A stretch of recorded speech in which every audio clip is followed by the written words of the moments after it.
Episode of Under Further Review here. We got Steve, Mike, and Kevin as usual. And I think we're going to have 2 episodes this week. That's what we're thinking, right, boys? So, Yep, we're going to do a coaching carousel episode yeah, here, and then we're going to do a CFP episode Sounds good. on Thursday, maybe? yeah, Thursday sounds good. So, yeah, we'll talk a lot about the coaching changes today. That there were plenty over the weekend. Some big ones were filled, and some that we just liked in general as well. But no better place to start than Lane Kiffin, because that's been something that been rumors for several weeks, and we weren't sure if he was going to take the job. And then people thought he was going to stay at Ole Miss at first, and then you saw it start to shift towards LSU's favor, and then finally he signed the massive contract for LSU, and it just seemed like LSU wanted him the whole time. I saw a report, so Mike, I think you have the breakdown of the contract, but correct me if I'm wrong. Did they also say that they were willing to pay off whatever Ole Miss didn't want to pay on his remaining contract or something like that? So I didn't see that. I did see that they were willing to commit $25 to $30 million to his roster, which Ole Miss was not willing to do. But I did not see that they were willing to pay. I think Ole Miss is still on the hook for. Was there a buyout? I could be wrong there. That's I'm going to pull it up right now. You keep going. I'll let you know. Yeah, there's been so many reports just swirling around. So I want to go through like the time machine throughout this weekend, because I think indications started to shift in LSU's favor last week before the Mississippi State game. It just felt like. Hold on, before you continue. So it's a weird, unique thing, just because I think this is a talking point we should have a conversation about real quick. The deal, which runs through December 2032, includes performance bonuses and a unique clause where LSU will pay him any postseason bonuses he would have earned with Ole Miss, up to $1 million if Ole Miss wins the national championship. Okay, so that's what it was. So clarity on that.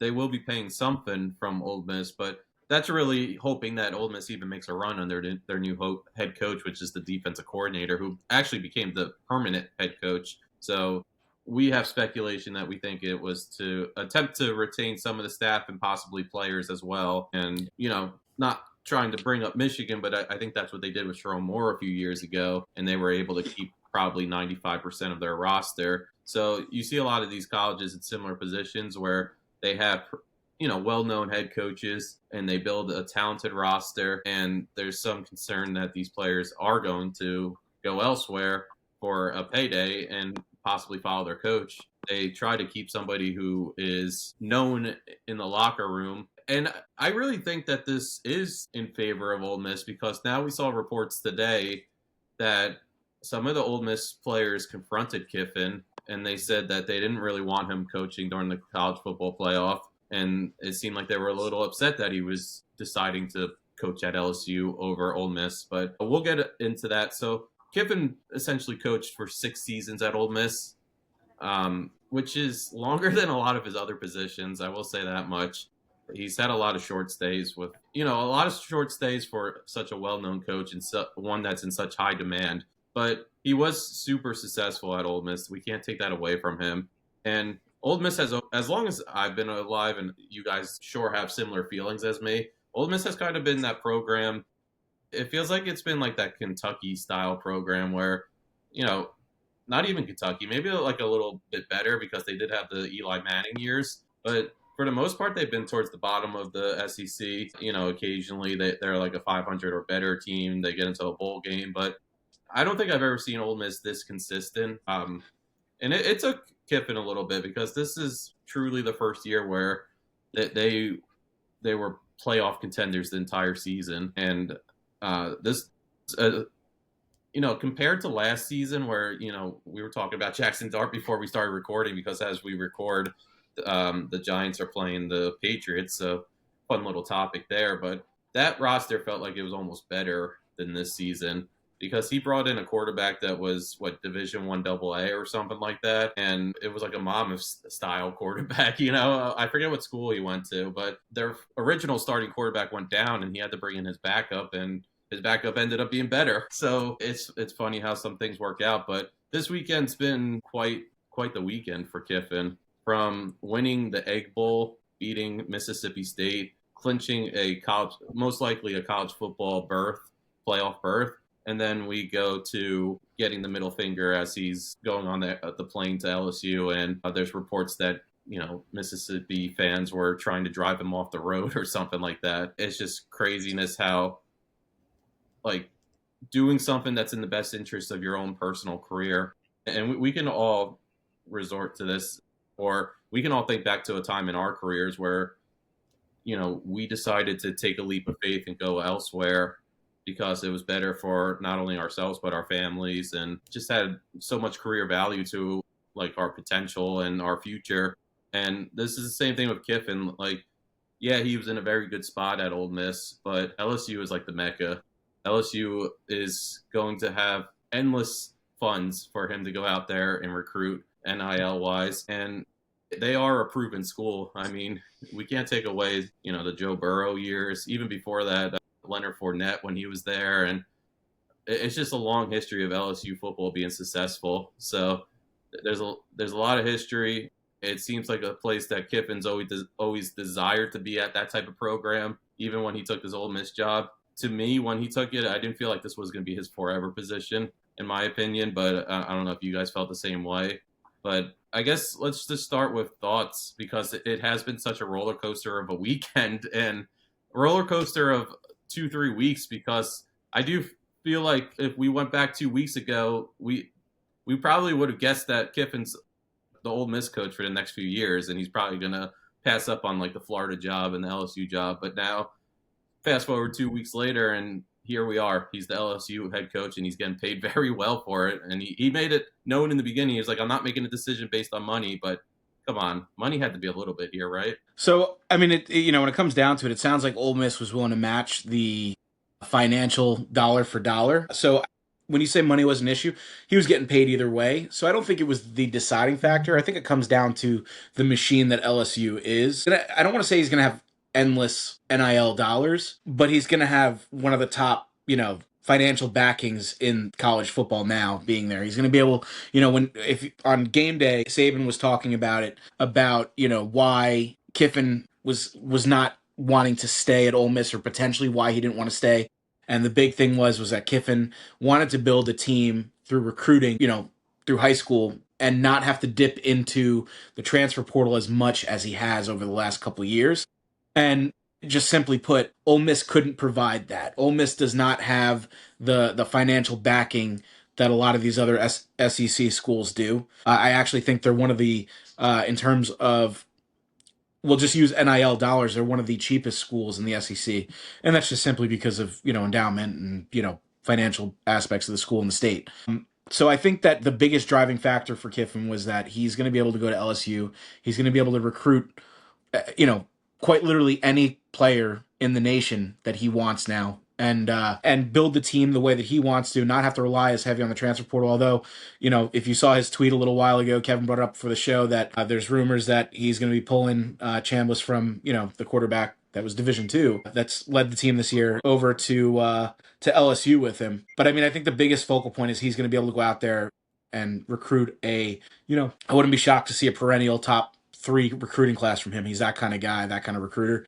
And it's always nice when you commit $30 million to your college roster in terms of recruiting. So I think that's the biggest thing, is the ability to go out and get anybody he wants and recruit hard, and not really have to worry about another school coming in and saying, I can give you more to get that player. It's crazy to think that. Could you imagine, and I say this to Steve, that if, and I think this is going to be accurate, and you might agree, you might disagree, that if Kiffin's the coach last year at LSU, they probably get a guy like Bryce Underwood.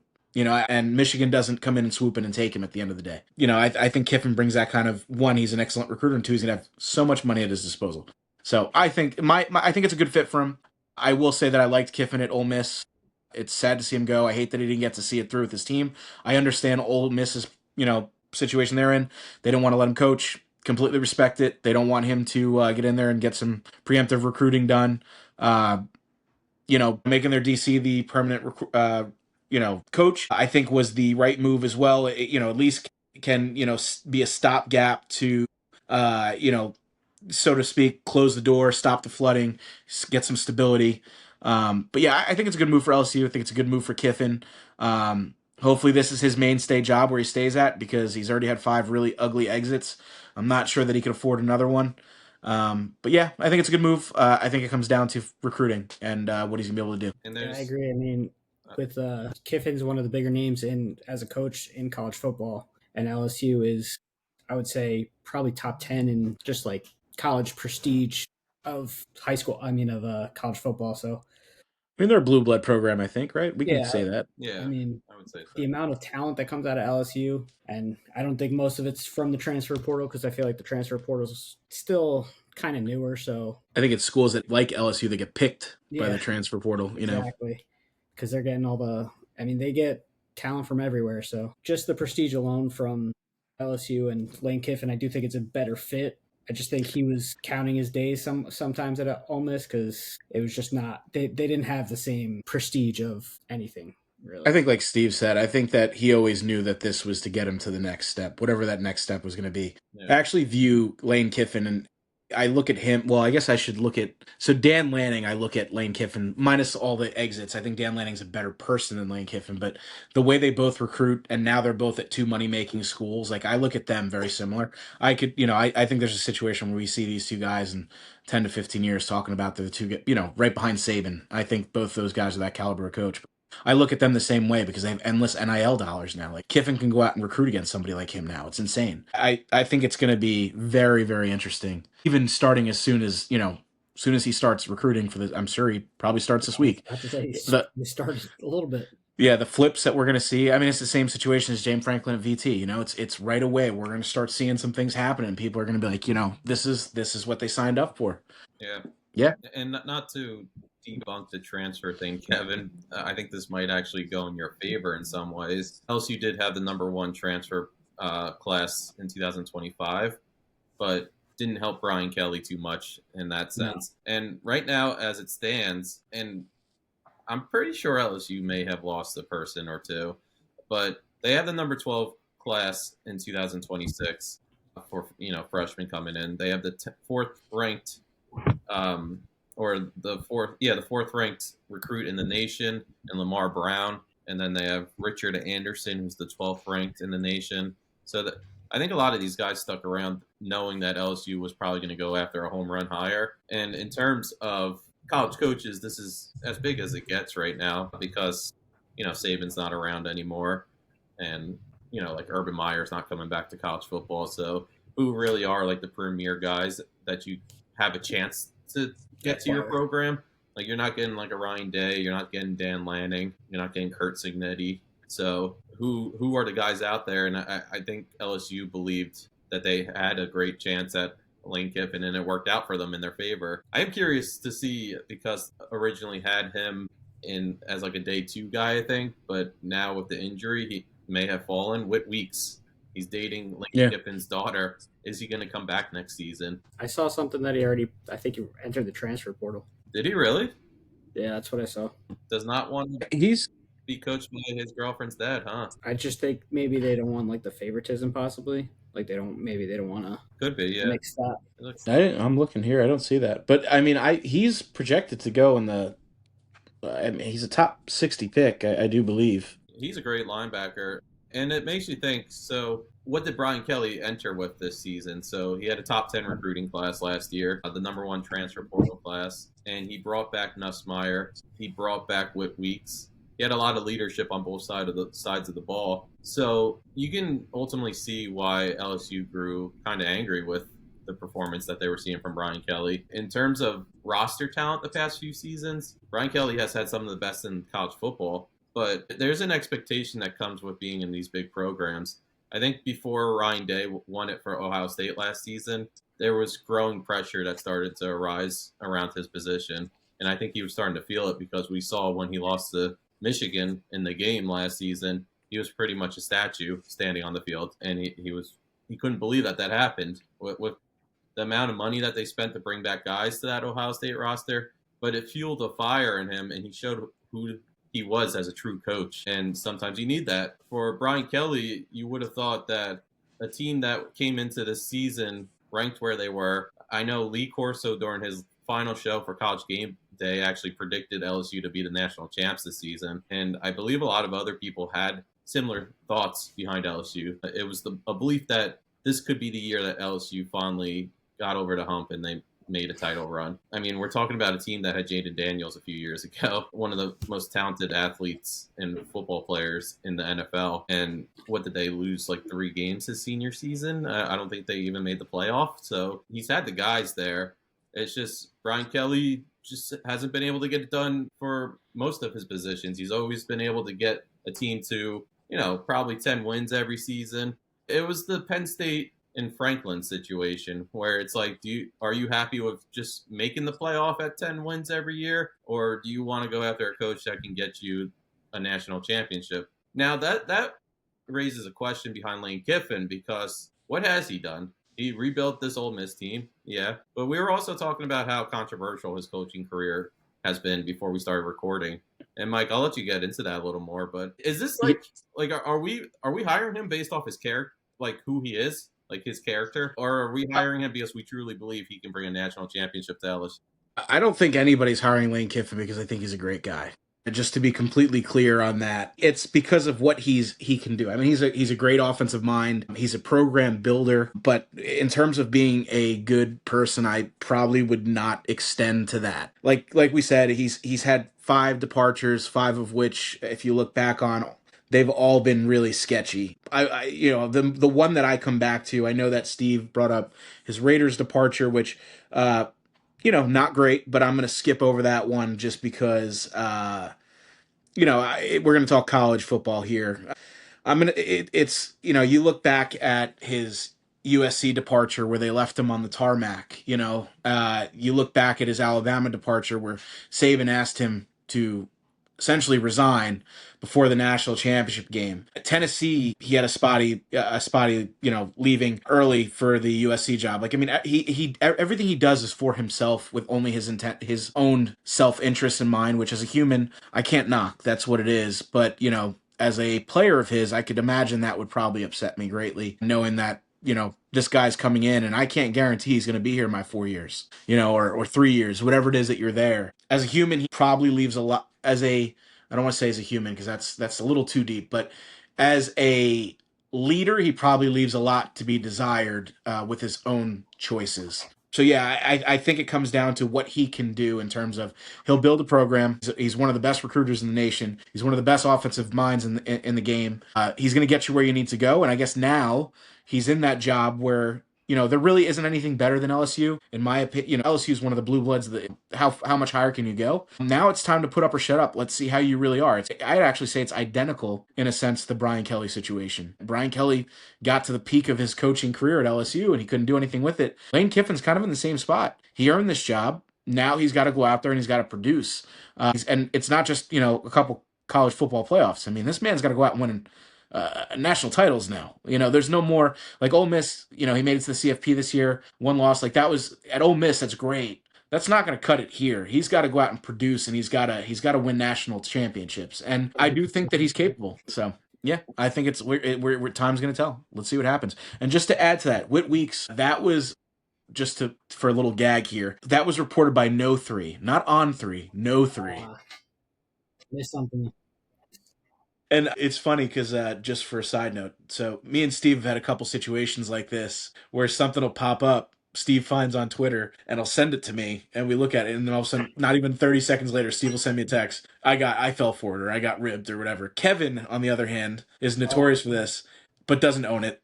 I mean, I thought I saw it coming off Bleacher Report. That's why. So Bleacher Report did, because it came, like I said, if I showed you the thing, it says No 3, but it looks just like the On 3 logo. It just they flipped the letters. ESPN reported this, I do believe, too. That's why I'm like, I didn't look at where it came from. I just saw it on ESPN. But Whit Weeks is not transferring, and I was wrong. I thought he was a top 60 prospect. He has basically no statistics this year. I think he ends up going back there, and nepotism. He's going to be the captain of the team based off nepotism. Yeah. Also going back to like Ole Miss, they're like the 21st ranked college recruit right now for freshmen coming in. How high are they going to stay, really? I think it changes. Well, you know what, to be fair, I think they probably retain a lot of, I haven't looked at their 247, and I will after somebody else takes over here, but I'm going to assume that most of their defensive prospects are going to stay because typically you get recruited by your coordinators. So I anticipate that move was probably made in order to keep a lot of these recruits. Obviously, your offensive recruits, it's going to come down to, who you bring in as your offensive coordinator. I don't know who they bring in. From what I understand, most of the staff has gone with Lane Kiffin. I don't know if any of the offensive staff stayed behind. So I'm guessing they're going to go outside the box. But Ole Miss is kind of in a weird spot. Like, you can't make a small hire for this coordinator position. For either one, really. You got to swing big now. Like, if you want to stick, and there's going to be some animosity there, right? Like, next year, Ole Miss LSU is going to be a crazy game. There's going to be some animosity. Ole Miss is in a spot now where they were about to commit $91 million to Lane Kiffin. Well, now you got to go out. You got to spend on your coordinators now. You got to bring big, proven coordinators in that have great recruiting backgrounds. And, Ole Miss is in a spot, but I don't think it's a terrible spot. But they got to come out swinging, that's for sure. Yeah. And who are they going to be able to put as their coordinator for the college football playoff, too? Is that going to penalize them in the college football playoff? Joe Judge is going to stay, right? I do believe Judge is staying. Because originally there was a rumor that he was going to be named the head coach. So I have to assume that Joe Judge is going to be staying. Steve could speak on it more than us, but being New York fans, we got a little taste of Joe Judge. I'm not sure that he's my long-term answer at offensive coordinator, but he's in that offensive meeting room. He's been there, from what I understand, it hasn't been all year with him. I think it's been most of the year with him. It's some continuity. But yeah, I think Kevin hit it on the head. Like, how does this affect your team? The morale it's not going to be great going into the CFP, but you never know. Like, these kids could come out and be like, you know what, screw Lane Kiffin. Let's go show him what we could do even though he left us. Yeah. Or it could go the opposite way where they roll over and they just got nothing to show for it. And it's a one and done. Ole Miss is, like I said, I don't think they're in a terrible spot. But they're in it's like a ride or die. Like, what are we going to do? And I think you got to come out and you got to take some big swings at coordinator. Sure. And we're talking Joe Judge, the guy who ran on 3rd and long multiple times throughout his tenure. Forgot about that. It was just an embarrassment how he ran that offense. QB design runs on 3rd and long with Daniel Jones. He was a special teams coordinator for the Patriots, and the Giants decided to take a leap of faith on him and hire him as the head coach. I don't think anyone else was really looking at Joe Judge during that hiring cycle, to be honest. But yeah, there's rumors, and I think it's pretty much confirmed at this point that Charlie Weiss Jr., who is the current offense coordinator for Ole Miss, he's going to go to LSU. And that makes me think, so we talked about who could be coordinators for Ole Miss and Golding. So when Lane Kiffin came over to Ole Miss, he took Golding with him from Alabama, and Golding, I think, was the defensive coordinator at Alabama even, and he decided to go with Kiffin. And that's usually what happens. So guys typically, when they get hired from a staff, they'll take some of the other assistant coaches throughout the staff and bring them with, the ones that they have good connections with, they'll take them with them. And that's going to be hard for Golding because there's mutual connections here. And I don't think so. Golding's never been a head coach. He is 41 years old, so he is relatively young. So I'm not using that against him, but it's just he's always been a coordinator. While Kiffin's been a head coach, he's built relationships throughout his career. He was a very strong coordinator for Alabama, and I think that's why he was able to retain some of Saban's staff when he went to Ole Miss. I don't know where Golding goes from here, other than taking recommendations from people he may know and hoping he gets a home run hire. But you got to think, like, a guy like Dan Lanning, who was never a head coach before, was able to build an excellent, staff. And we just saw it today. One of his coaches, his offensive coordinator, is going to Kentucky. So he's kind of becoming that, like, Niners / Rams / whatever else. Whoever else has, like, a big coaching tree in the NFL, he's becoming that for college. But I think it's really funny, outside of who will be the coordinator of Ole Miss, what Kiffin did today. So he did have a really rough weekend. We talked about it, like, between, the fans turning on him. It sounded like some of the players turned on him as well. But I think he even got into a back and forth with Ole Miss in general because he really wanted to coach in the college football playoffs. And I believe Ole Miss kind of gave him an ultimatum and said, it's either you stay with us or you're not coaching in the college football playoff. And I don't think that sat well with Kiffin. So today he went on pretty much an Instagram spree, or a social media spree. He shared to his story a quote from Nick Saban saying, "None of this is fair to the players. This is not a Lane Kiffin conundrum. This is a college football conundrum that we need some leadership to step in and change the rules." So apparently Saban was a big factor in his decision to go to LSU. He sought advice from Saban, I saw a report. So that's kind of Saban. Saban's been pretty unhappy with the direction of college football for a little while now. And I believe that's a big reason why he left, because I think if we didn't shift over to NIL, Saban would have been a coach for another 5 years. But the fact that players were coming into his locker room and saying, am I going to get more playing time or am I going to get more money next year? Saban felt like the college football he knew was no more. He's been talking about that on College Game Day for a while. He's been pretty vocal about it. And he has pretty awesome takes. I recommend anyone who is a college football fan to check out Nick Saban's thoughts, because he's a very intelligent football mind. So Kiffin also, I think there's some entertainment behind this. This one, not so much. But Lane Kiffin did share that he was a difference maker at Ole Miss. ESPN Insights posted 3 straight 10-win seasons, longest streak in program history. Program record 11 wins in 2023 and 25. 48 straight weeks in the AP poll, second longest in program history. Then he put on his story, Tigers for sale. And then he wrote, so happy for everyone, great hire. And it was a post of Pete Golding getting the position at Ole Miss.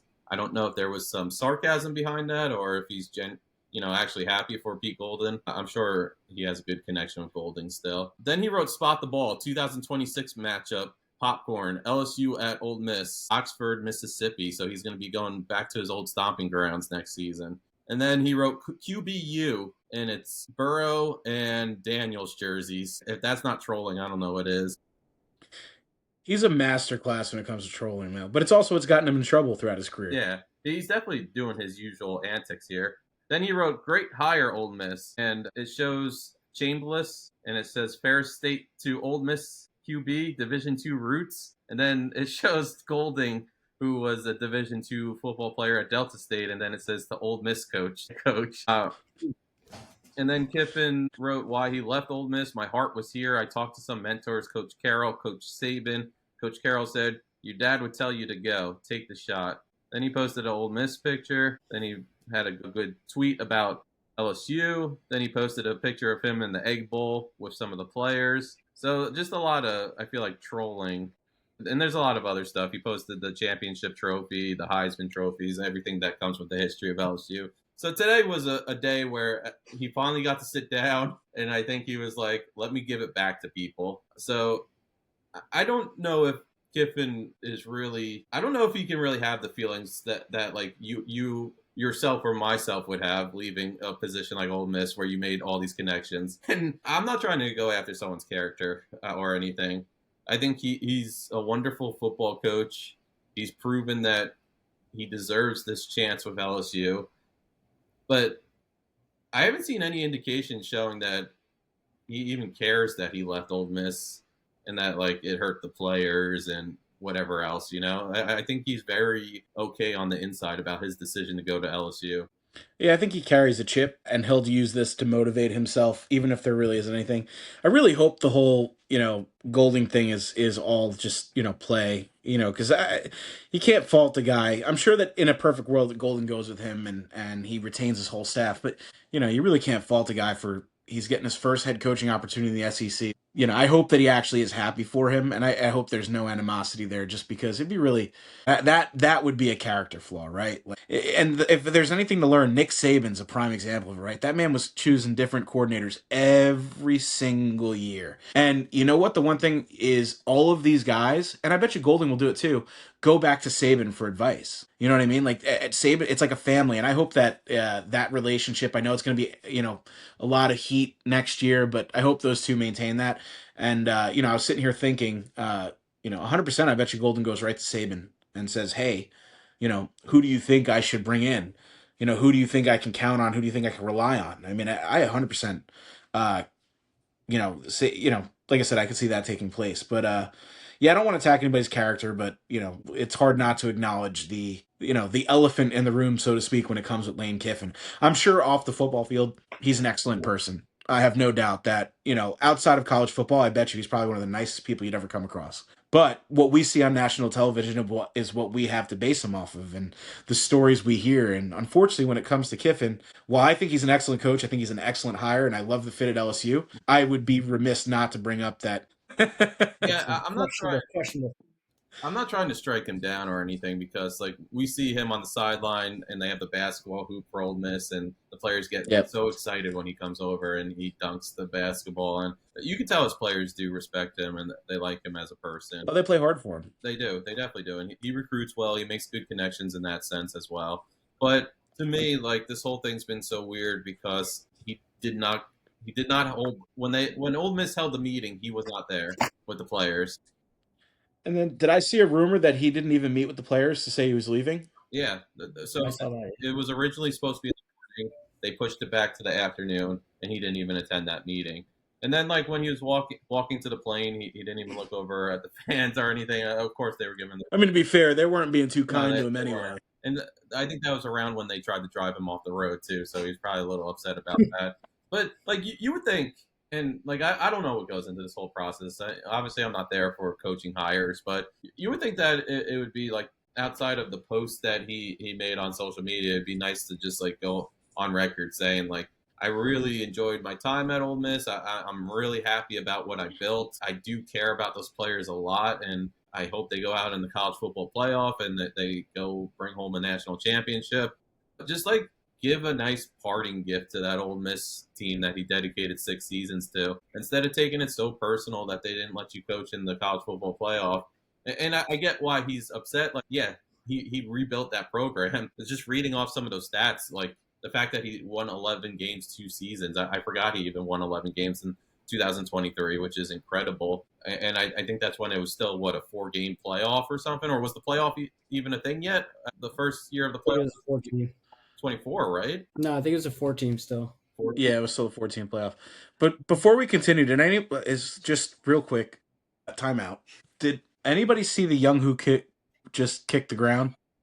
No, I turned the game off. Oh my lord. Gina just came in to tell me, and I'm watching it here. Young Who, the greatest kicker I've ever seen, to be honest with you, just went to kick a field goal and kicked the ground. Oh my God. Not the ball. Missed the ball entirely, just kicked the ground. That's a Giants thing.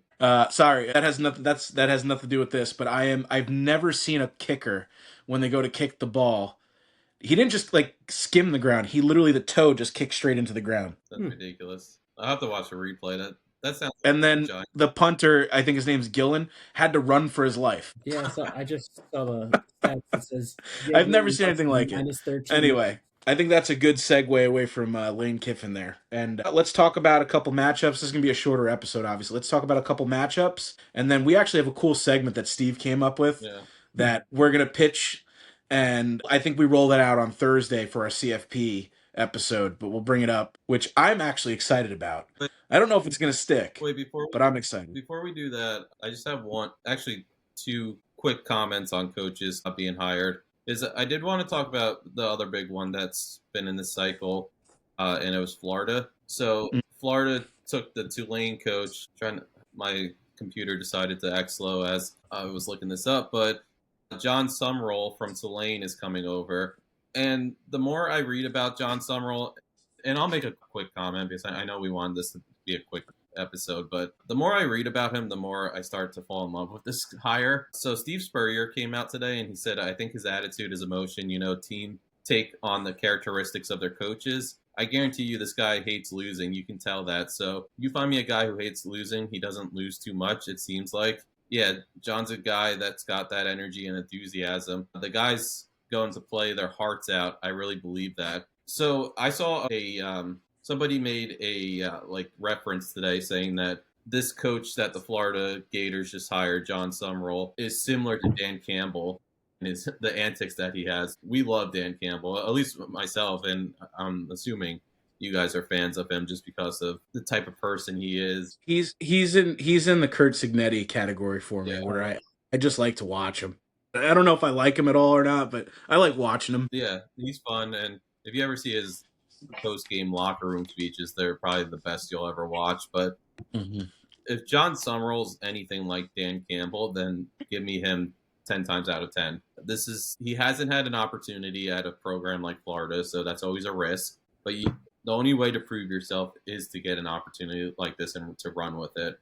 and he's been a winner. I believe he was at Troy before he was at Tulane. The guy just wins like 10 games every year, it feels like, as a head coach. So proven winner. Seems like he's the type that's going to come in there from the start and just demand a lot from his players. The expectation is going to be to win from the start. I'm just curious how he's going to recruit at a school like Florida. I'm sure. Also, side note, they're going to let him coach the playoff, or they're going to let him coach the rest of the season. I don't know. It looks like Tulane's going to make the playoff, but they're going to allow him to coach. Which is huge. And a school like Tulane should do that because carrying, like when there's only one spot for a mid-major, a non-Power 5 school, then you better let that coach, that coach. Yeah, especially because you don't know. Like next year, you don't know what Tulane's going to be next year. Exactly. They're going to take a hit. Let's for sure.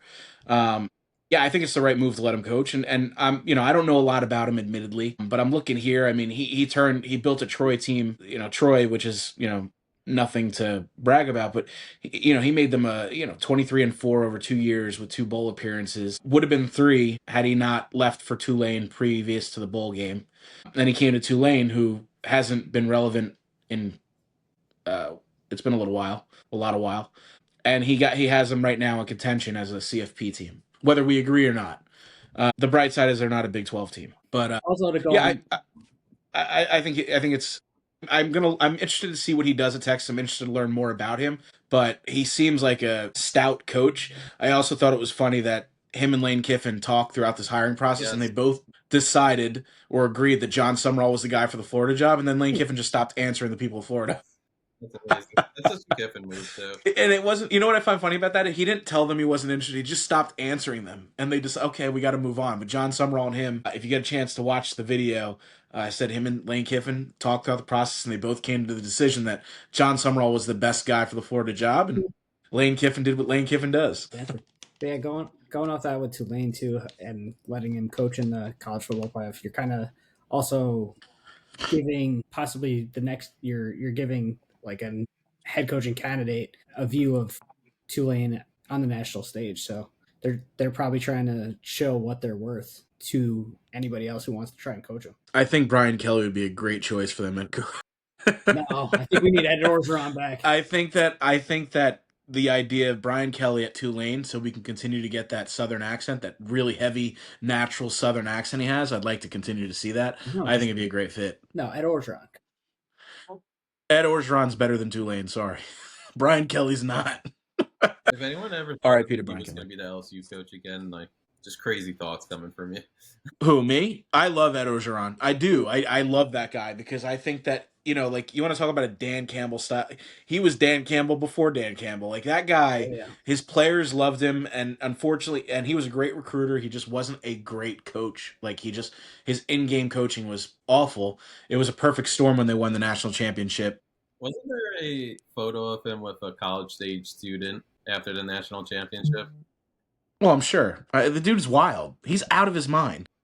It has to be out there. I'm pretty sure it was like. I mean, you remember? Isn't the story Joe Burrow after this national championship? Yeah, but isn't the story that when he found out he was getting fired, he walked into the '80s office and said, "Hey, if you're gonna fire me and cut me a check for whatever it was, $40 million, whatever it was," he goes, "I'll go pack my bags right now and book my own flight," or something like that. Like, he's out of his mind. But you know what? He's here for a good time, not a long time. And you know what? He got LSU a national championship. And to be fair, that team that he put together, we could have coached them to a national title. But Ed Orgeron, man, he's a good. He's. Hold on. Didn't Ed Orgeron coach Ole Miss before going to LSU? Ed Orgeron did coach Ole Miss. That's right, he did. Maybe it's wasn't that the blind side? Yep. You know what? He's an interesting guy. But listen, all things considered, he's got how many guys can say they got a national championship? I mean, truthfully, he's got one now. It doesn't matter what happens before or after. Nope. He's got one. But admittedly, Steve's right. He wasn't a great coach. He wanted the job. Because I enjoy the theatrics of him, was all about him getting the job. Especially. But this is the right move. Especially during this day and age where, like, you're so used to Alabama winning, Georgia winning, Clemson winning, Ohio State winning, that to be able to sneak in like that and get LSU a championship, that's impressive. LSU, Ed Orgeron is always going to be there. That's what I mean. He's always going to be there. That season almost felt like this season for Ohio State, where they took Joe Burrow from Ohio State when Ohio State kind of felt like there was a better quarterback in front of Burrow and he wasn't going to see the field. And then he goes to LSU and he probably has one of the best single season quarterback years that we've ever seen in college football. What did he throw? 60 touchdown passes that year? Yeah, it's wild what he did with LSU. And Julian Sayin, although he's not throwing 60 touchdown passes, is kind of doing something similar where he's like probably at this point the front runner and the Heisman. His completion rating, I don't know if I've ever seen. A Big Ten school, like he's playing Big Ten competition every week, and he has is he still hovering around 80% this season for completion? Yep.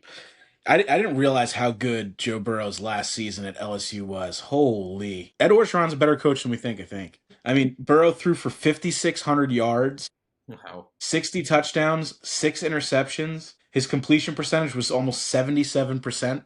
Oh, my Lord. I did not realize how good this was. He also had Jamar Chase and Justin Jefferson. Yeah, but still, I mean, to throw it, think about it. He had 527 pass attempts. Like, it doesn't matter who he had. You're bound to make mistakes, and he made almost none. Incredible. Anyway, that's not what we're talking about. No. But Joe Burrow, Orgeron. I'm an Ed Orgeron guy. You know what? If Rutgers needs a coach eventually here, should be. Ed Orgeron's the guy. I'm putting his name in the hat because I would love to see Ed Orgeron in the Northeast. Hey, maybe he'll be part of the next segment. Or Thursday segment. Oh, maybe. Listen, I'll tell you right now. I don't care. You know what? You want me to root for a Big 12 team? You give me Ed Orgeron as a coach. By the way, Gunnar Oslowski or whatever his name is just got knocked out cold in the Giants game. And also, by the way, Steve, the Mets just signed Devin Williams. Yeah, I just saw that pop up. Good luck. I really hope that's not I hope that's not their answer for Diaz. I really hope. Anyway, that's for another time. But yeah. Confirmed Ed Orgeron guy right here. You know, we should get Ed Orgeron on this podcast. Oh, my God. We should. The last big I'd make it like a 6-hour one. A 6-hour pod with him. You'd probably do it, too. We would need 6 hours just to understand it. And we just smoke cigars and talk whatever Ed Orgeron wants to talk about. He wants to talk about macaroni, we talk about macaroni. Joe Burrow smoked the most embarrassing cigar I've ever seen after that championship, by the way. I'll never forget what his crawfish recruiting story. Oh my God! Yes, I remember. Yeah, it is an embarrassing cigar photo. That's right. I had to look at that for a minute. Ed Orgeron, he used food to pitch to his players. I mean, that's how he got players. You would get me. You pitch me food, and I'm down. Oh, 100%. Those ball daddies. Just so you know, here I just Googled Ed Orgeron, and the first thing came up was Ed Orgeron Tulane. Ed Orgeron has been spotted at Tulane football games. There have been reports suggesting he could be a future candidate for the head coach. No. Bring him to Tulane. That's not a good spot for him, though. Yes, love it. It's a fantastic spot. Any spot's a good spot for Ed. I don't care. You could put Ed Orgeron at Division III school, and I would root for him. Ed Orgeron, we are going to reach out to your people, please. If you get a chance and you see this, please. One, don't take a job this cycle, and because I think Shiano's probably out at Rutgers next year. Come to Rutgers. And 2, please just join our podcast. We are Ed Orgeron guys. I want to see if he even has an email. He probably just calls. I bet you his number's just online. It says text me. Text me for a good time. Lord, anyway, I like it.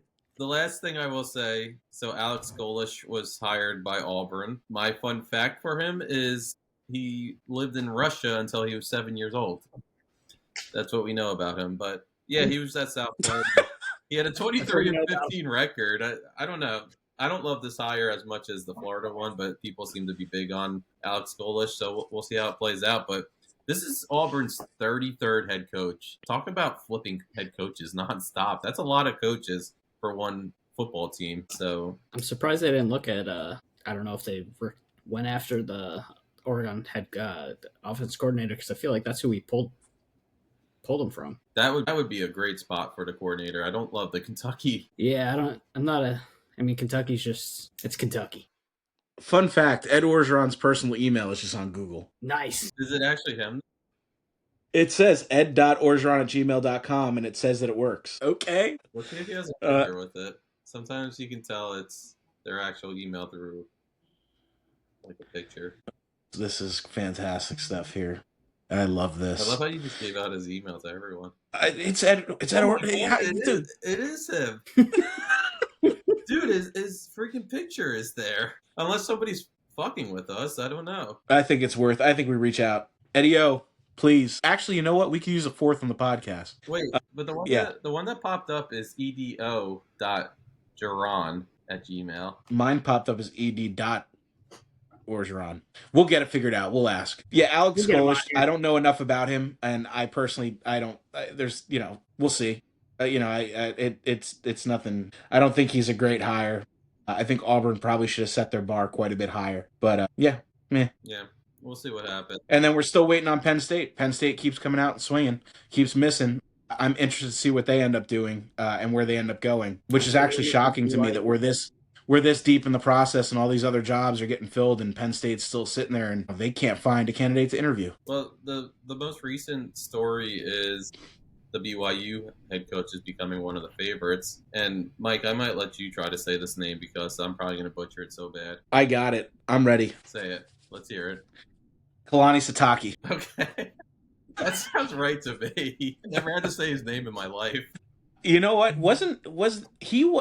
I got to look him up real quick. Wasn't he somewhere else before BYU? I'm pretty sure it is Kalani Sitake. And I'm pretty sure... Let's see here. He was an NFL player. Yeah, he was at Utah before this as a defensive coordinator. Okay. And then he was at Oregon State, which I'm sure, he's been at BYU for a while. That's been a slow burn there, for sure.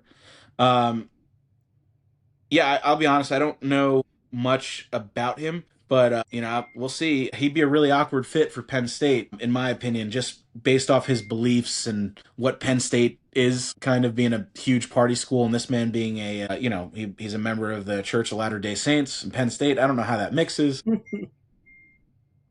But you know what? The big thing is if that's who Penn State views as their guy, whether I agree or not, they're going to do it. I would probably... they keep swinging and missing, but I don't think he'd be the guy that I would go for. But they're running out of options, right? I mean, they've swung and missed on pretty much everybody to this point. But yeah, sometimes you got to go to the minor leagues to bring somebody up, and that's what the Big 12 is. So. I was reading the comments, though. A lot of people high on this guy, Sitake. I mean, look what he's done. All jokes aside, we do a lot of ribbing of the Big 12. We genuinely don't like it, but we take it a little bit further here on this podcast. But all things considered, what he's done at BYU, I mean, he's got them, as a national contender. Whether we agree or not, he has them there. And it has been a slow burn. He's been there for a long time. 2016. I mean, you're talking almost 9 years there, and it really hasn't started paying off until the last couple of years. I mean, you look at his record year over year: 9-4 his first year, 4-9, 7-6, 7-6, 11-1, 10-3, 8-5. Had a bad year in 2023 when they joined the Big 12, and then since then it's been smooth sailing. His record kind of speaks for itself in terms of as a team builder. Again, I hate to keep going back to it, but his values and his virtues and his beliefs it works at BYU. I don't know how that meshes at a place like Penn State. Just being that's two different types of recruits, two different types of recruiting experiences. But this would be a big opportunity for him. And well, if I was him, I probably would stick with, holy shit, Devin Williams got $50 million. I would probably stick with BYU just because I think he can continue to build there. And, while they may never win a national title, their recruits are somebody that have similar beliefs. It's going to be really hard to go into, Broward and convince a wide receiver to come to Penn State but if he tries to institute a lot of the rules BYU has, I'll tell you what, it ain't going to work, Yeah. So He brought in Bear Backmeyer, and he's having a great season as a freshman starter. But the more impressive part for BYU, so BYU's never been a recruiting power. As long as I've known BYU, that they just haven't been able to hang around with some of the big schools. So they're in the top 20 actually for 2026. They have a quarterback coming in who's a 4-star recruit. He's 96 rating on 24/7. But what I find just as impressive is they have 6 guys who are rated 90 or above for recruits for 2026. So he is building something special for BYU. Yeah. And if he can do that at BYU, then why can't he do it at Penn State? I don't. It sounds like the BYU athletic department got all this money out of nowhere, though, because didn't they just get the number 1 recruit in basketball? Yeah, Dibin Tanza, whatever his name is. But he's supposed to be like a big deal. So But also, if I'm looking here, I mean, a lot of what he recruits, just to be completely honest with you, if you look here, a lot of his recruits are coming from Utah, Yeah, Utah. which is, like I said, is a big. I mean, they are the largest LDS community in the United States. Is he gonna you're gonna have to go outside that box to recruit in the Big Ten and compete? Is he gonna be able to go into? I mean, it's almost exclusive. His recruits are Utah. Yeah, it's mostly Utah. What are you going to do when you got to walk in, sit in somebody's home, like I said, in Broward County, and hey, no alcohol, no premarital sex, and yeah, I'm sorry, you ain't going to Penn like that. That's not going to fly. It's just not. It's not. And to go a step further, Jackson Dart's from Dayton, Utah. He didn't go there. I wonder why. He wasn't doing that. You ever see that video of Dart where his former girl or his ex-girlfriend's talking in the beginning of it about how he cheated? I have seen that edit. Yeah, I am not in favor of being unfaithful towards your significant other, but that edit is hilarious. And actually, to go a step further, I'm pretty sure that Dart broke away. The reason why he ended up when he went to USC, he broke away, I'm pretty sure, from the church. So I'm pretty sure that he cut ties because of his choice of not going to BYU. Well, it doesn't even look like BYU was ever considered. But anyway, he doesn't practice in the Latter-day Saints anymore. Which is not shocked. It doesn't shock me with Jackson Dart. Kevin did the same thing when he joined this podcast. He broke away from the church. Yes, he did. He broke away from the church. Kevin steps in a church and his feet start to get real hot. Funny story here is Kevin, who I am the godfather to his beautiful daughter, eventually, because Kevin can't, the church won't allow him to baptize his kids. Listen, it's nothing to do with me. Blame it on your... My wife hasn't had her confirmation yet, so it's not Blame me. it on your wife. You get your confirmation in 8th grade, brother. Okay. He hasn't had it, so don't... Maybe you guys should just join the Latter-day Saints. Maybe. Just joking. We don't talk religion on this podcast. Yeah, stop that. Religion and politics, we'll stay away from that, but... Anyway, let's move on. What do we want to do? Well, we could, I think we'd be mistaken not to bring up the game. Steve was in a group chat with us. I'm pretty sure we ruined a lot of the game for him. We did a lot of talking, me and Kevin. Fortunately, the two, Jeremiah Smith and Cardinal Tate show up, just in time for the Michigan game. Unfortunately, it did not start snowing early enough. Julian Sayin was able to get out there and do what Julian Sayin does. It did look ugly early on. That pick, Michigan driving right down the field. The one thing I will say about Michigan to come away from this game that I am not out on, obviously, is that the defense did keep them in that game. I know they gave up some big plays, but they did hang in that game, missing some starters. They hung in that game against Ohio State. And the one thing that I came back to was red zone offense. It completely let Michigan down. They drive down the field, and once the field got short, they could not do anything. And I put that on Bryce Underwood and the coaching staff. But I didn't come away from that game thinking it was a one-sided whooping or any. I really did not come away from that game thinking it was a one-sided whooping. I felt that they were there. The difference was one team had a quarterback, the other team didn't. Yeah. It was an entertaining game, but yeah, I have an interesting. My take might be different than others. I could still see Michigan having some pieces there. I don't, respectfully to Steve, obviously, I don't know if Bryce Underwood's the guy. I would love to see what they could have done with some even mediocre quarterback play in that game, because I think it's a different story. I don't know if Michigan wins, but I think you could find a way to, rather than 3 field goals early on, I think you find a way to a couple touchdowns there. So yeah, I agree. I mean, coming as a Jets fan, it honestly gave me reminiscence of like Justin Fields throwing the ball the other day, and I mean, the defense was playing great and keeping them in that game. So it was just they needed a quarterback play to step it up a little bit. Yeah, I'm gonna go on a little bit of a tangent. I hope you guys are okay with this. Now, I'm gonna first say that Ohio State kicked their ass. Other than that 6-0 start, after that it was Ohio State's ball game. But from this point on, it's gonna be a Michigan-centered discussion here, because we know what Ohio State is. We know Julian Sayin's back next year. We know that they're the front runner to win the national title this season.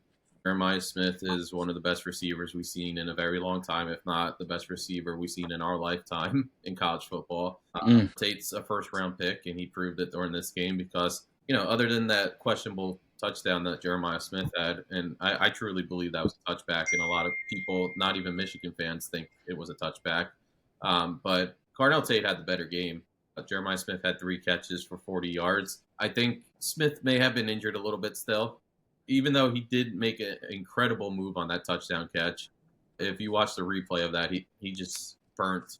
I fawned over it. If you saw our group chat, I fawned over it. Yeah, it was Just the release. Yeah, it was unbelievable what he did there, and it shows why he's truly just one of the best. And you don't ever put single coverage on him, but that was a mistake right there. I think the safety did got over late, so it may have been on the safety. But going into Michigan, so one thing I will say is there's a report that after the game, overheard in the locker room, is a player was upset because what they did during the week for their game plan is not what they did during the game. And Michigan brought in Chip Lindsey in the beginning of the season. He was the North Carolina offense coordinator. He was there when Drake May was there. So he's had good quarterbacks under him as an offensive coordinator, and I think that's a big reason why they brought him in, so that he could help Bryce Underwood out. But a lot of these games had the imprint of Sherrone Moore on it. So I talked about, from a positive standpoint, what he did against Penn State during the national championship game, or during the national championship season, where he ran the ball probably, a majority of the time during the second half. But that's what they had to do to win that game. And it was the same thing during the championship game against Washington. J.J. McCarthy did not look good during the championship game. And Donovan Edwards had 2 massive touchdowns, and Blake Corum looked his usual self in that game. So Michigan's identity is running the ball. Michigan's identity is defense. Michigan's identity has never been getting out-physicaled or seeing another team out-physical them. And that's what Ohio State did this game. Julian Sayin had all day to throw. The offensive line that I was so high on going into this game just seemed like the Ohio State defensive players were leaking through the entire game. The third down conversion rates just killed this defense. They couldn't get off the field. They would get them to like 3rd and 4, 3rd and 5, and then they would give up a big completion. And not for nothing, I think Bo Jackson had his best rushing game of the season. And he had like 166 yards, I think. Yeah, he had a massive game. But kind of going off that, Steve, though, with his like the third down conversions, how much of that is Ohio State not trusting that Bryce Underwood can get the first down for Michigan, though? Are you talking offense? You're saying like the third down conversions. How much? Well, I was talking Ohio State's third down conversions. Yeah, he's right. They could not get Ohio State off the field on third down. Yeah. That's been the issue all year, though, Kev. But when you're trying to develop a freshman quarterback, you would like to put them in favorable positions, 3rd and shorts. And that was the killer in the Oklahoma game, is they kept falling into 3rd and 8, 3rd and 9, 3rd and 10 even. And Sherrone Moore did not trust Underwood at the time, and he handed the ball off a lot on 3rd and 10. And a lot of people were infuriated about the play calling during that game. And the same thing happened here. You hear me talk about like J.J. McCarthy, like in the Vikings games, and how Kevin O'Connell never lets him throw the ball until the 4th quarter when it's predictable that it's coming, and he has to make some, questionable reads because he's trying to force the verdict at the end of the game. That happened here too. Like, I think a majority of Underwood's throws came in the second half, and that's when it was snowing out. The weather conditions were tough, and this defense was most likely playing back at that point. So, Underwood had issues all year. Like the RPOs, he put into his head that he was going to hit the first target, and he didn't read the defense ever. And that was a growing pain the entire season. Does Underwood have some of the best talent in college football? Yes, I still believe that. And I think he can develop into a very good quarterback. But as long as Michigan tries to stay stagnant with their offense, they're not going to get him into that position where he's going to be a first-round talent. Maybe Michigan's not the correct spot for him. I don't want to say that after one season, but let's be real. Like, this is offense, as long as Sherrone Moore is the coach, like, this is going to be a run for first offense. And you got to think about what's coming back next season. Jordan Marshall's coming back. There's reports starting to come about that Justice Haynes is going to be back next season. And they're bringing in a top 10 recruit, the number 1 running back in the nation, Savion Hyder. I think that's how you say his name. And this is a guy who could probably start anywhere day one. He's that good. And you should see him in high school. He looks like when we would watch, Noshawn Marino back in the day at Middletown South. It'd be like 42-0 at halftime. That's the type of kid this guy is. I don't even want to say it. He's like a man amongst boys. It's like 6 touchdowns a game he's practically getting. So like that's coming back.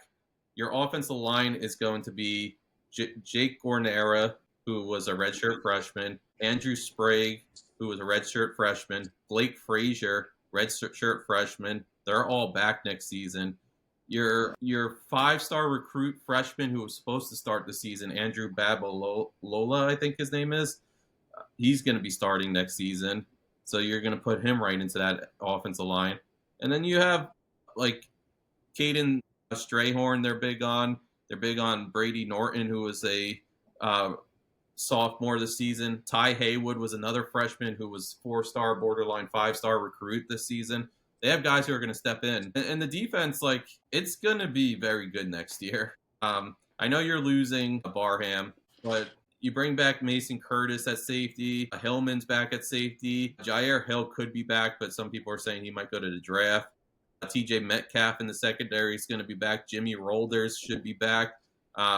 Cole Sullivan should be back next season. You have a bunch of depth at defensive line that's probably going to be back next season. Everything points towards this, and not for nothing, this was the youngest team in the Big Ten this season. So everything points towards long-term success for Michigan. They won 10 games this season, right? They're at 10 wins now, or they have a chance to win 10 games if they win the bowl game. They're at 9 right now. So if they get to 10 wins, that's, to me, that's a successful season with such a young roster. But what's this, concerning to me is they lost the 3 games that you really wanted to see something out of them in. It was the USC game, Oklahoma game, Ohio State game. But this is where my excuses come in. So Michigan was without 2 captains. Max Bredesen got his foot stepped on last week against Maryland. He did not. I don't think he played a snap this week. So that's a guy who, if you look up Ohio State versus Michigan, one of the first pictures you see is Max Bredesen on top of, who's the D end I don't like from Ohio State, Mike? Jack Sawyer. Yeah. So there's a picture of, look it up, Max Bredesen on top of Jack Sawyer pancaking him as a fullback on a touchdown run for Michigan from last year's game. He's the Michigan guy. You heard him during the broadcast probably. They talked about him nonstop about, like, if you want the definition of what Michigan football is, it's Max Bredesen. And he's one of my favorite players of all time from this team. The other guy, and this was a concerning one, was Ernest Hausman. So Ernest Hausman started posting spiritual, religious tweets like right before the Maryland game. And then out of nowhere, he sat out the Maryland game and they put him on the injury report. That no one knows why he was on the injury report. And then this week, after the Maryland game, he posted, "I didn't go anywhere. I'm still here." So a lot of people thought he was going to play in this game. And then the night before the Ohio State game, he deletes his social media and doesn't even play in this game. We're talking about a senior linebacker who's a captain of the team. And he, what a lot of people say, gave up on the team. And he was going to be drafted. I would assume that he was probably going to be a day 3 pick. So he had a chance to land on an NFL roster, and he pretty much threw that away by doing this. So, yeah, it was just tough. And, like, they didn't have Justice Haynes. Jordan Marshall came out after, the first or second series, and he's a special running back, Jordan Marshall. Just so many injuries, man. Ron Moore didn't play. He's the safety that, Mike, you picked in your draft for the Jets. Future New York Jet. Yeah, so he didn't play, and that's the guy who had the interception to clinch the game in 2023 when they made the national title run. Just a lot against Michigan this season. It was a watered-down roster because of the injuries against a Ohio State roster that was at full strength, and Ohio State at full strength is just tough to beat even if you're at full strength. So I don't know. I'm not ready to give up on guys. Like, a lot of people are saying fire Sharon Moore. I don't want to do that. Give him one more season. He has a tough schedule next year. I think he plays Oregon. I think he plays Indiana. He's playing Ohio State. Oklahoma, he still has to play next season. Okay. It's a hard year next year. If he can't get it done next season, that's the season where he can prove himself, then maybe we start having the conversation he's not the guy. Because he is bringing back a very talented roster. I assume that he's going to hit the transfer portal very hard, try to get another receiver next to Andrew Marsh, who was their star freshman receiver this season. I think he will try to get some defensive help because they are losing some seniors on the line. Derek Moore's gone. Rayshon Benny is gone. Ernest Hausman, obviously. Barham's gone. that's a tough loss. So they are losing some guys on defense, but they have a strong recruiting class coming in. It's top 10 in the nation, and I think they'll hit the transfer portal hard. So the last thing I will say is, so very Michigan-centric, grew up a big Michigan fan. I'm not going to hide my colors. A lot of people wanted to give props to Ryan Day for how he acted after the game. What was his quote? He wanted to win with class. Win with class, whatever he said. I did not love how a lot of the Ohio State players acted. And I know it's like pent up energy and like they're upset about how the last 4 years have gone, but very disrespectful. And Michigan didn't give them a reason to show them respect because they planted the flag on their field last season. But also, when they went to social media, I was really shocked to go to Brian Hartline's Twitter page, and he retweeted somebody calling the Michigan football team clowns and Sherrone Moore a clown. I thought that was crazy for Brian Hartline to do that. And he was retweeting nonstop the Michigan players huddled on midfield protecting the end while the Ohio State players were sitting with their fans. It was just like a total, that's not class to me. To retweet somebody calling the other head coach a clown, that's not a nice thing to do, in my opinion. And then Jeremiah Smith went to social media and he posted himself giving the finger to a Michigan fan. It's like, come on, I don't know. I don't even know how to describe that. Didn't Fox post that though too? Fox posted it too. Yeah, I sent that to you. But it was crazy. It was crazy that Fox posted it, but yeah, it's social media and they want clicks and they're going to get it. They want the clicks. But it was wild. Smith didn't even retweet it. He took the photo and he posted it on his page. So it's just insane that that Fox of all things, not ideal. Not for nothing. Ohio State fans have been tough. This is not a fun rival when you lose. I don't even think this is I love when Michigan wins. It's such a great feeling for the next 360 days or for the next year. But it's not even fun like outside of when they're playing on the field and you're watching the two teams battle. It's not fun during the year because these two sides hate each other to the point where it becomes so personal that it's hard to read some of the stuff that's put out there. It's like, how is there so much hate in one person that it gets to this point? You're past even thinking about is there another human on the other side of the computer or this phone? It's like, I don't even know how to describe it, man.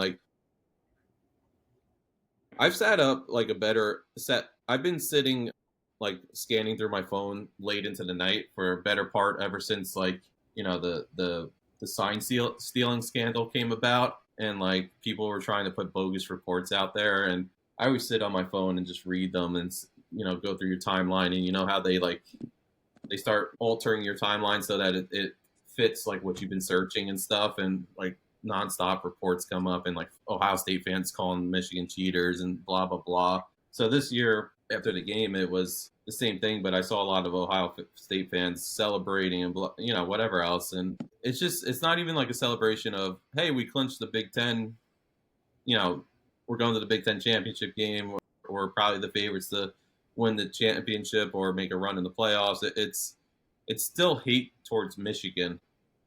Excuse me, my throat's getting dry. It's still it's not even talking about the win. It's talking about how much you despise Michigan and trying to rub it in their face. So I don't know. It's such. I think it goes both ways. There's way too much. Because I'm a I don't want to say I'm a troll, but I like to read. Yeah. And take my pot shots. But some of the things I will say that I see across the board from both sides that are said on social media is actually mind blowing. And how somebody can get on social media and say some of the things that they say, and keeping in consideration that let's remember that this is a football game, right?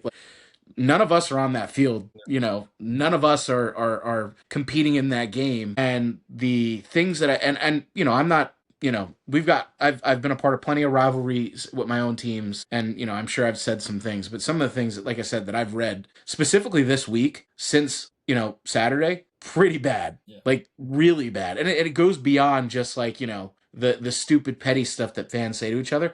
Some of it, people get real personal, and people say some, I've seen people wishing death on other people. I've seen it's just sickening. It's a football game, people. It's a football game. You didn't play on that field. You didn't lose on that field. It's just bad. It's not a good look, to be honest. So, the game, the most heated game It's a rivalry. It's the biggest rivalry in North American sports, I think, right now. But yeah, I wish people would tone it down on both sides and remember that we're all human, and the hostilities towards one another. You could be playful banter, but I could do without the calling out and the fighting and the nasty things people say. Yeah, it's always going to happen. I think to like Barstool Tate or Ohio State, he's been insufferable ever since Ohio State won. I remember last year when Michigan beat Ohio State. There was a clip of him at the game, and he looks like he just lost a family member. And it's a clip of him saying, "I don't know if Ryan Day's the guy. Even if we go on to win a championship, we still lost to Michigan." And he just total hypocrite, honestly. Like ever since then, he's like, "Oh, we're the national champs," like rubbing it in their face. And now he's on his high horse because they won in Ann Arbor in the Big House. And he made like a post today. He's like, Cyber Monday for Barstool. If I know all you Michigan fans are embarrassed to wear the Block M. It's like, dude, like you were in the same position last year. You cried about it. Show some dignity. And it's the same thing. I've been there too, honestly. I've gotten upset about some of the posts online, and I've learned not to entertain it like as the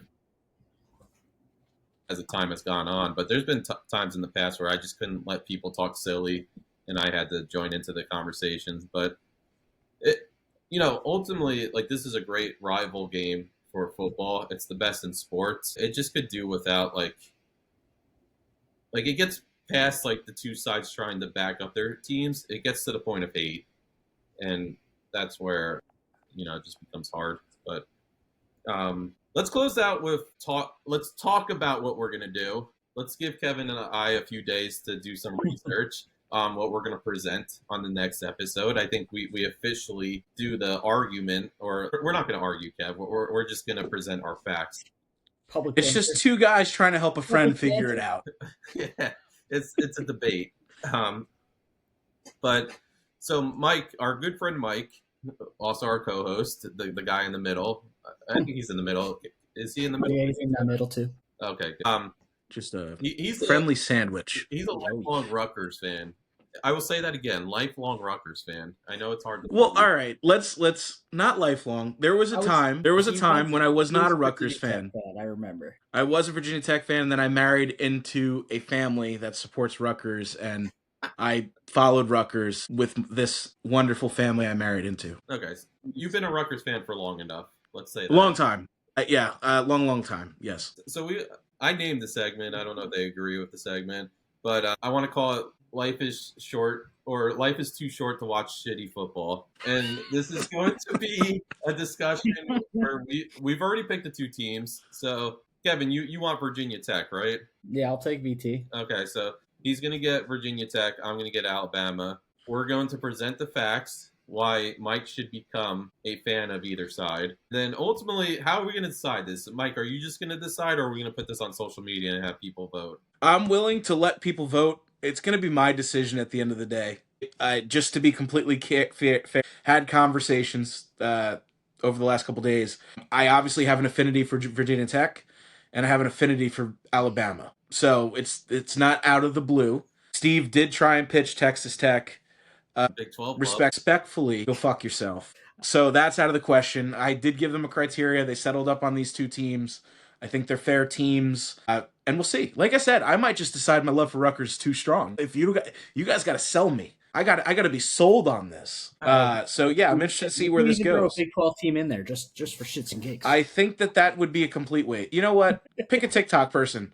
Let them pitch me on Texas Tech. It'll be the shortest episode you ever saw.